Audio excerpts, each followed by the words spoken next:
5 minutes avec Jésus au Saint-Sacrement. Sacrement. Au nom du Père, et du Fils, et du Saint-Esprit. Amen. Cher Jésus, prisonnier d'amour dans le très Saint-Sacrement. Tu te trouves dans tant de tabernacles du monde, oublié par beaucoup, mais toujours présent avec un cœur plein d'amour et de miséricorde. Toi, qui es resté avec nous dans l'humble pain consacré, tu nous invites constamment à nous approcher de toi, à déposer notre confiance en toi et à t'aimer de tout notre être. Seigneur du tabernacle, augmente ma foi, afin que chaque jour, je puisse te voir plus clairement dans l'Eucharistie. Que mon cœur sente la profondeur de ta présence et s'enflamme du feu de ton amour. Que ma foi soit si forte que même dans les difficultés, je puisse sentir ta proximité et sentir ton soutien constant.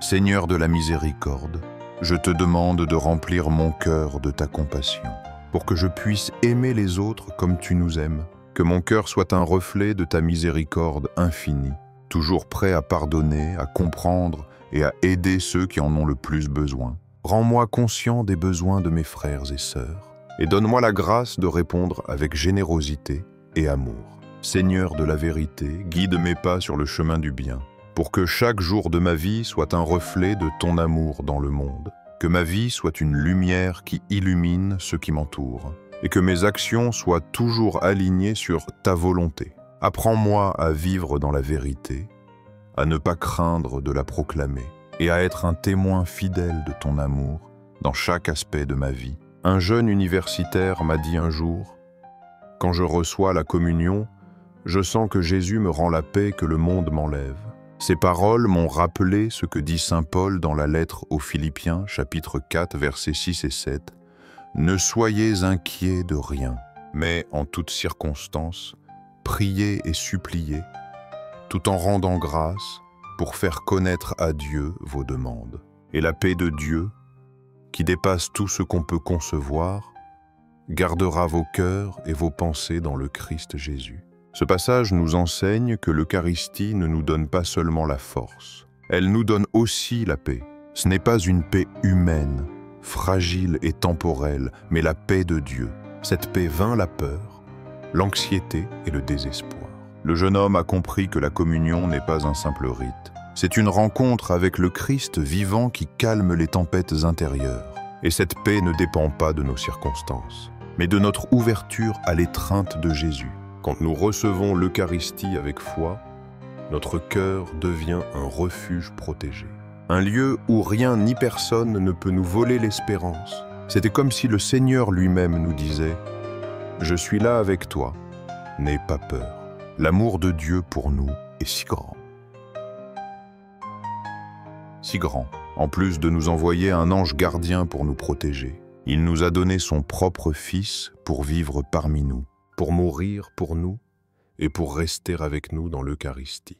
À chaque messe, dans chaque tabernacle, Jésus est là, présent. Il attend, nous aimant sans condition. Je me souviens d'une femme qui pleurait devant l'autel, répétant seulement ces mots. « Jésus, j'ai confiance en toi. » Cet acte simple m'a rappelé le livre du prophète Isaïe, chapitre 41, verset 10. « Ne crains pas, car je suis avec toi.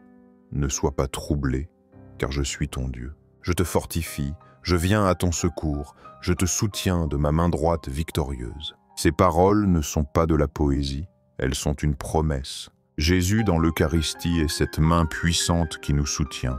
Il nous soutient quand nous n'avons plus de force. La femme n'avait pas besoin d'un discours élaboré.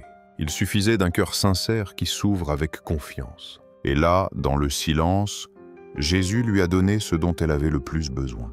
La certitude qu'elle n'était pas seule. Chaque communion est un rappel vivant de cette promesse éternelle. Dieu n'abandonne pas, n'oublie pas, ne se lasse pas d'aimer. La foi, c'est précisément cela. Se reposer dans son étreinte. Se reposer quand tout autour s'effondre. Et comme si cela ne suffisait pas, il nous a laissé des milliers de promesses dans les Écritures. Des promesses qui nous remplissent d'espérance et nous assurent sa présence constante. La Bible nous dit qu'il y a plus de 3000 promesses de Dieu. Chacune d'elles est un témoignage de son amour et de sa fidélité. Une adolescente, en pleine crise personnelle, m'a confessé « Je me sens inutile, mais quand je lis la parole de Dieu, je sens que je vaux beaucoup pour lui. » Son expérience reflète la vérité contenue dans Jérémie 31, verset 3. « D'un amour éternel je t'ai aimé, c'est pourquoi je t'ai attiré avec miséricorde. » Ce verset est un écho de la voix de Dieu pour chaque âme blessée. Tu es aimé depuis toujours et pour toujours. La jeune fille a découvert que son identité ne dépendait pas de l'opinion des autres. Elle dépendait de l'amour immuable de Dieu. C'est ainsi qu'agit l'Eucharistie. Elle nous rappelle que nous ne sommes pas anonymes. Nous sommes des enfants aimés, et chaque fois que nous nous approchons de l'autel, nous entendons à nouveau ce murmure divin. Un murmure qui nous dit « Je t'aime d'un amour éternel ». Frapper à ta porte, Seigneur, est un acte de foi, sachant que tu es toujours là, prêt à nous ouvrir et à nous recevoir. Tu es un Père qui nous aime au-delà de nos fautes, un Dieu qui prend soin de nous-mêmes quand nous nous éloignons de toi. Tu nous invites à te faire pleinement confiance, à savoir qu'à tout moment, ton amour nous accompagne et nous soutient. L'amour de Dieu dans l'Eucharistie est si profond, nous ne pourrons jamais le comprendre entièrement. Chaque fois que nous participons à la messe, le ciel touche la terre. Nous n'assistons pas à un simple rite, mais à un mystère vivant où le Christ se donne à nouveau à nous, dans son corps et son sang. Le mot messée n'est pas un nom vide. C'est une invitation à découvrir la richesse infinie que l'Église nous enseigne. Elle l'enseigne sur le sacrement de l'autel. La doctrine catholique nous montre que l'Eucharistie reçoit plusieurs noms, chacun révélant un aspect essentiel de ce don sacré. Le catéchisme, à l'article 1328, l'appelle Eucharistie, ce qui signifie action de grâce. Et en effet, chaque messe est un acte suprême de gratitude. Toute la création y loue Dieu pour le don de son Fils. C'est notre occasion de dire avec humilité « Merci Seigneur pour tant d'amour, un amour déversé dans ma vie. » À l'article 1329, on l'appelle scène du Seigneur. Car dans chaque Eucharistie, nous revivons la dernière scène. Le Christ y a institué ce sacrement. Ce n'est pas un souvenir lointain, mais une actualisation vivante de ce moment. Le moment où Jésus, avec un pain rompu et une coupe partagée, nous a donné son amour éternel. Là, dans ce geste d'humilité et de don, le Fils de Dieu nous a donné la nourriture. Une nourriture qui fortifie notre foi et nous unit comme des frères. À l'article 1330, l'Église l'appelle Saint Sacrifice, car à la messe, l'unique sacrifice du Christ sur la croix est rendu présent. Il ne se répète pas, mais s'actualise. Ce qui a été vécu au calvaire devient proche de nous aujourd'hui. Chaque Eucharistie nous rappelle que nous avons été rachetés par un don total, et elle nous invite à unir nos croix à la croix du Christ. À l'article 1332, elle reçoit le nom de Sainte Messe. Car à la fin, nous sommes envoyés vivre ce que nous avons célébré. La bénédiction n'est pas une clôture, mais un envoi. Chaque it missae est un commandement. Sortir dans le monde pour être des témoins de l'amour reçu, pour porter la lumière du Christ dans les coins où règne l'obscurité. Je me souviens d'un prêtre âgé qui me disait « Quand je célèbre la messe, je sens que le ciel s'ouvre et que les anges descendent sur l'autel. » Ces paroles m'ont fait penser au livre de l'Apocalypse, chapitre 5, versets 11 et 12. J'entendis la voix d'une multitude d'anges qui entouraient le trône, les vivants et les anciens. Leur nombre était des myriades de myriades et des milliers de milliers. Ils disaient d'une voix forte « Digne est l'agneau qui fut immolé de recevoir puissance et richesse, sagesse et force, honneur, gloire et louange. » La messe est ce moment où nous nous unissons à la liturgie céleste. Nous ne sommes pas seuls. Le prêtre, bien qu'humain, devient un instrument pour que le Christ lui-même agisse sur l'autel. Et nous, bien que petits, sommes invités à participer à cette adoration éternelle. Chaque Eucharistie est une anticipation du ciel, une répétition de ce que nous vivrons en plénitude dans l'éternité. Quand nous assistons à la messe, peut-être sans nous en rendre compte, nous entrons dans un mystère qui nous dépasse. Le pain et le vin, fruits de la terre et du travail humain, Ils deviennent le corps et le sang du Christ. Ce miracle silencieux est le centre de notre foi. Et c'est seulement avec les yeux de la foi que nous pouvons le comprendre et l'adorer. Une mère m'a raconté que son petit garçon, après avoir communié, lui a dit « Maman, je sens que Jésus me serre dans ses bras à l'intérieur. » Cette phrase innocente m'a conduit à l'évangile de Saint Jean, chapitre 6, verset 35. « Je suis le pain de vie. Celui qui vient à moi n'aura pas faim, et celui qui croit en moi n'aura jamais soif. » L'enfant a exprimé avec simplicité ce que ce passage révèle. Jésus comble notre faim la plus profonde, non celle du corps, mais celle de l'âme. L'étreinte intérieure qu'il a ressentie est la même que chacun de nous peut expérimenter.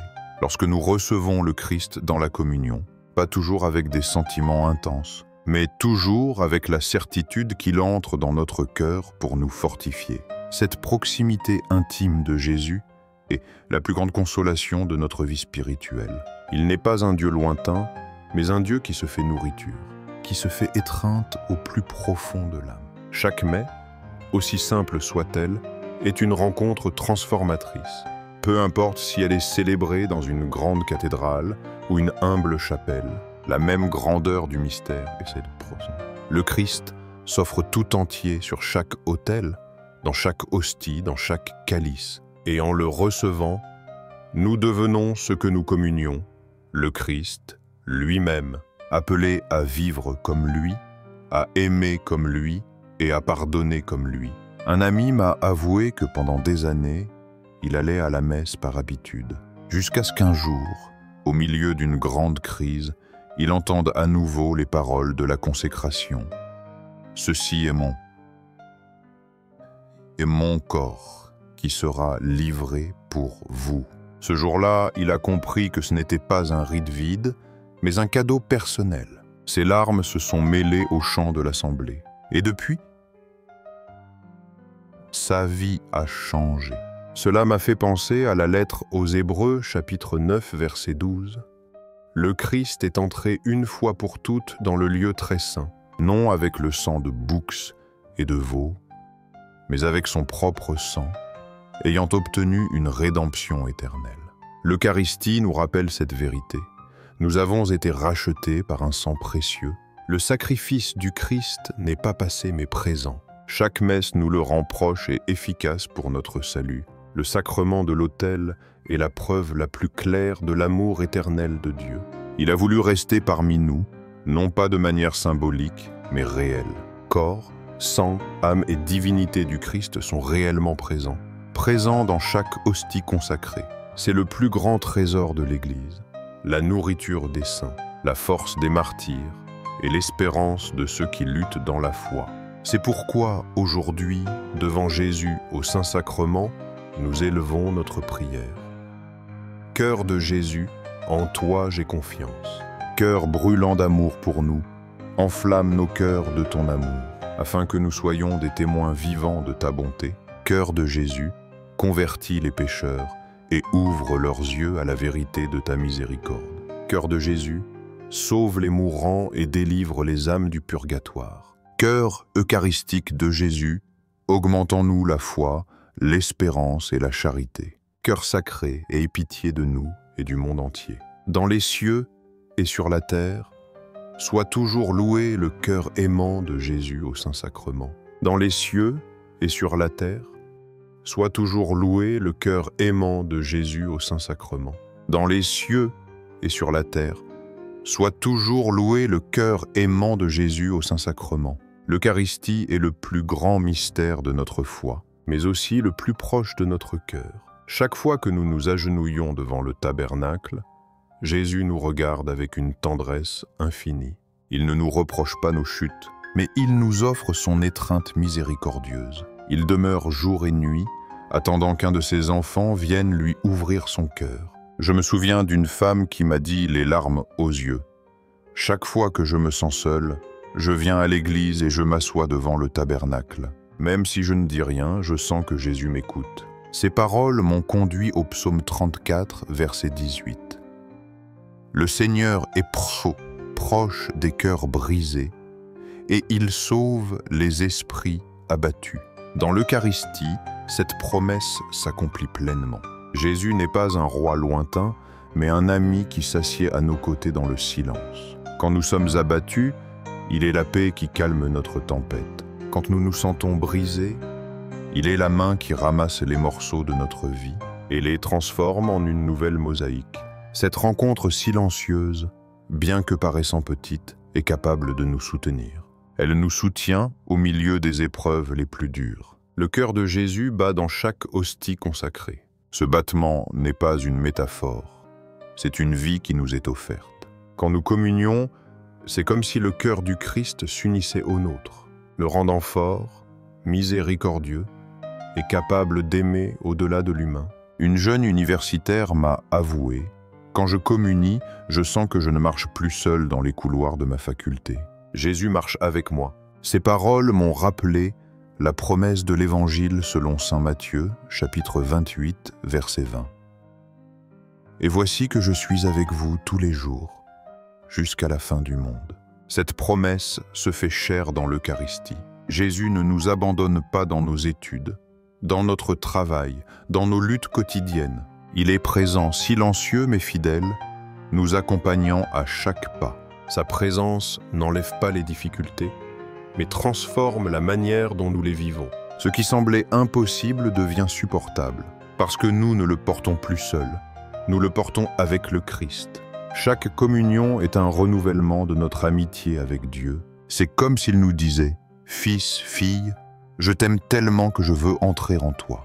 Je veux faire de ton cœur ma demeure. » Et à cet instant, tout ce que nous sommes devient un autel vivant, un autel où le Christ s'offre au Père. Mais que se passe-t-il lorsque nous nous sentons indignes de nous approcher de la communion? La réponse se trouve dans le sacrement de la réconciliation, où Jésus lui-même nous lave avec sa miséricorde. Il ne se scandalise pas de nos chutes, mais il nous attend les bras ouverts pour restaurer notre dignité d'enfants aimés. Je pense à la parabole du Fils prodigue, et spécialement à ce que dit l'Évangile de saint Luc, chapitre 15, verset 20. Se levant, il vint à son père, et comme il était encore loin, son père le vit et fut ému de miséricorde.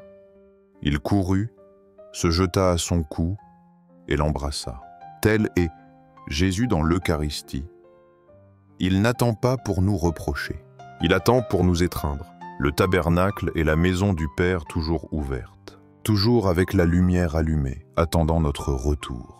Peu importe la profondeur de notre chute, il est toujours prêt à nous recevoir. Il est prêt à nous redonner la vie. Et chaque communion, après une réconciliation, est une fête du ciel, un banquet de miséricorde. Le cœur de Jésus est aussi source de mission.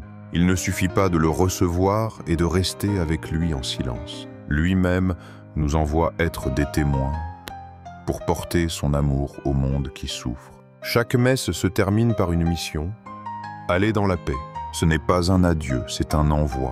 Nous sommes envoyés pour être du pain rompu pour les autres, pour être du vin versé dans le service et l'amour. Un missionnaire qui travaillait en Afrique m'a raconté: quand je célèbre la messe sous un arbre et que je distribue la communion aux enfants aux pieds nus, je sais que Jésus est là, aussi réel que dans la plus belle basilique du monde. Cela m'a rappelé les paroles de saint Paul dans la première lettre aux Corinthiens, chapitre 10, verset 16. La coupe de bénédiction que nous bénissons n'est-elle pas la communion au sang du Christ? Le pain que nous rompons n'est-il pas la communion au corps du Christ? La communion ne nous unit pas seulement au Christ, mais à tous nos frères. Dans ce pain rompu, tous les peuples du monde se retrouvent à une même table. Le riche et le pauvre, l'enfant et le vieillard, le bien portant et le malade. Nous sommes tous un en Christ. L'Eucharistie renverse les barrières de l'égoïsme et nous rappelle que personne n'est exclu de l'amour de Dieu. C'est pourquoi, aujourd'hui, nous élevons notre prière confiante au cœur sacré de Jésus. Cœur de Jésus, en toi j'ai confiance. Cœur de Jésus, brûlant d'amour, enflamme notre froideur et allume en nous la flamme de ta miséricorde. Cœur de Jésus, qui console les affligés, sois notre refuge dans les moments de douleur. Cœur de Jésus, ami fidèle de ceux qui souffrent, accompagne les malades, accompagne les personnes âgées, ceux qui pleurent en silence. Cœur eucharistique, fais de nous des instruments de ta paix, pour que là où il y a la haine, nous portions l'amour. Là où il y a la rancune, nous portions le pardon. Là où il y a le désespoir, nous semions l'espérance. Cœur sacré, accueille les pécheurs, sauve les mourants, libère les âmes du purgatoire et conduis-les à la gloire de ta présence. Ô Jésus caché dans l'humble pain, apprends-nous à vivre de ton amour. Fais que nous n'oublions jamais que chaque tabernacle du monde est un phare de ta présence, un cœur qui bat en attendant d'être aimé. Fais que nos vies soient un chant de louange, un témoignage de ta bonté, une offrande constante au Père en union avec toi. Dans les cieux et sur la terre, soit à jamais loué le cœur aimant de Jésus au Saint-Sacrement. Dans les cieux et sur la terre, soit à jamais loué le cœur aimant de Jésus au Saint-Sacrement. Dans les cieux et sur la terre, soit à jamais loué le cœur aimant de Jésus au Saint-Sacrement. Amen.